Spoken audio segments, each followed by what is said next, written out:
मैंने उसको पहली और आखिरी बार यूनिवर्सिटी में देखा था।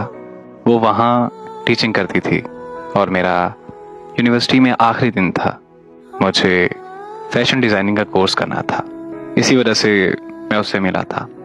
उसने मुझे अपना मोबाइल नंबर दिया ताकि मैं बाकी तफसील मोबाइल पर पूछ सकूं। मैंने घर आकर उससे रब्ता किया तो उसने बहुत अच्छे तरीके से बात की। बहुत मिठास थी उसके लहजे में, जिसकी वजह से मैं बहुत मुतासिर हुआ और मैं उससे रोज़ कॉल करने लगा। मैंने जब भी उससे कॉल की तो उसने मेरी कॉल को कभी इग्नोर नहीं किया, बल्कि उसने मुझसे बड़े अच्छे तरीके से बात की। और फिर वक्त गुजरने के साथ साथ हम दिन रात एक दूसरे से बातें करने लगे।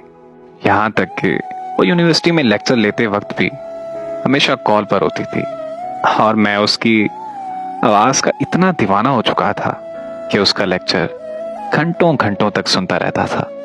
मुझे उसकी आवाज़ अपनी घिसा लगती थी। फिर 1 साल बाद उसने मुझे बोला कि मेरे घर वाले मेरा रिश्ता ढूंढ रहे हैं। मुझे लगा कि वो मजाक कर रही है, इसलिए मैंने उसकी इस बात पर इतना ध्यान नहीं दिया और मैंने उसकी इस बात को इग्नोर कर दिया। फिर काफ़ी दिन हमारी बात नहीं हुई और एक दिन उसकी मुझे कॉल आई तो वो मुझे कहने लगी कि मुझे मुबारकबाद दो। मैं उसकी इस बात पर चौंक गया तो मैंने उससे वजह पूछी कि तुम किस मुबारकबाद की बात कर रही हो। उसने कहा कि मेरा निकाह हो गया है। उसकी ये बात सुनते ही मुझे ऐसा लगा कि जैसे मेरे जिस्म से जान निकल गई हो। मैंने उससे कहा कि तुम्हें पता भी है कि मैं तुमसे कितनी मोहब्बत करता हूँ, फिर भी तुमने मुझे छोड़कर किसी और से निकाह कर लिया। तो उसने मुझे कहा कि तुमने मुझे कभी शादी का नहीं बोला कि मैं तुमसे शादी करना चाहता हूँ। मुझे लगा कि शायद तुम मुझे दोस्त समझते हो और मैं एक अच्छा दोस्त समझकर ही तुमसे बात किया करती थी। ऐसी बात नहीं है कि मुझे तुमसे मोहब्बत नहीं थी, मुझे तुमसे बेशुमार मोहब्बत थी, लेकिन मैं डरती थी कि अगर मैंने अपनी मोहब्बत का इजहार कर दिया तो तुम नाराज हो जाओगे। और वैसे भी तुम अमीर बाप के बेटे हो और मुझे लगा कि तुम मुझसे शादी नहीं करोगे। इसीलिए जहां मेरे घर वालों ने बोला मैंने वहां हाँ कर दी। मैंने उसकी बहुत मिन्नतें की कि वो निकाह तोड़कर मुझसे शादी कर ले, लेकिन वो किसी सूरत नहीं मानी।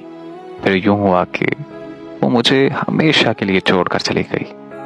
उसकी जुदाई ने मुझे पागल कर दिया है। आज मुझ पर यह आलम है कि मैं ऊंची ऊंची चीखें मार कर रोता हूँ और मेरी माँ मेरी हालत पर होती है।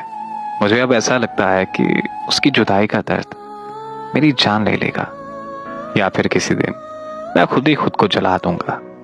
मेरे अल्फाज शायद आप लोगों को मेरा दर्द महसूस ना करवा सकें, क्योंकि मेरे पास वो अल्फाज ही नहीं जो मेरा दर्द बयान कर सकें। काश के कोई लफ्ज़ मेरी अज़ियत के मयार पर पूरा उतरे और मैं दुनिया वालों को बता सकूं कि मैं किस दर्द में मुब्तला हूं।